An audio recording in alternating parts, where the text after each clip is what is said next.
రామోజీరావు గారికి వైఎస్ కుటుంబానికి ఒక రకమైనటువంటి వైరం.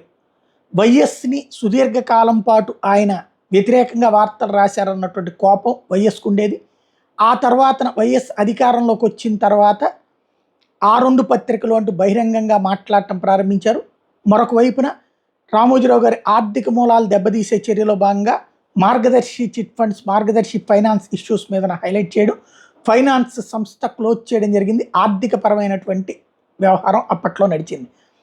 అప్పట్లో చివరికి ఆయన ఒక్కళ్ళతో కూడా కంప్లైంట్లు లేనియకుండా మొత్తం డబ్బులు రెట్టివ్వడం, ఆ తర్వాత దాని మీద కోర్టుల్లో వివాదం నడుస్తూ ఉంది. అది చూసాం. అయితే అది వైఎస్కిను రామోజీరావు గారికి. ఆ తర్వాత వైఎస్ కొడుకు జగన్మోహన్ రెడ్డికి రామోజీరావు గారికి మన చిట్ ఫండ్స్ ఇద్దరి మధ్యన వివాదం నడిచినటువంటిది. ఎందుకంటే జగన్కి వ్యతిరేకంగా వార్తలు రాస్తున్నారన్నటువంటి దీంతో అటు వాళ్ళకి సంబంధించినటువంటి ఆర్థిక మూలాలను దెబ్బతీసేటటువంటి ప్రయత్నం చేయడం కథ నడిచింది. అది సుదీర్ఘకాలంగా మనం చాలాసార్లు మాట్లాడుకున్నాం. ఈ వ్యవహారాలు పవన్ కళ్యాణ్లో ఆగ్రహం తెప్పించినాయి, పవన్ కళ్యాణ్ కోపం తెప్పించింది. పవన్ కళ్యాణ్ వైఎస్ కుటుంబం మీద కోపంలో, మెగా కుటుంబానికి వైఎస్ కుటుంబానికి కోపంలో అది కూడా ఒక కారణం అనడానికి సాక్ష్యం. తాజాగా పవన్ కళ్యాణ్ గారు మాట్లాడింది, దశాబ్దమున్నర పాటు నలిగి ఆయన విజయవార్త విన్నారో లేదో అని ఆందోళన పడ్డా.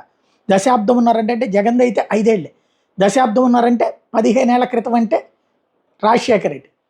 కాబట్టి దశాబ్దమున్నర నుంచి నలిగి ఆయన విజయవార్త విన్నారో లేదని ఆందోళన పడ్డా.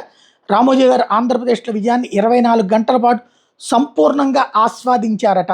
ఇది పవన్ కళ్యాణ్ గారు చెప్పినటువంటి అంశం.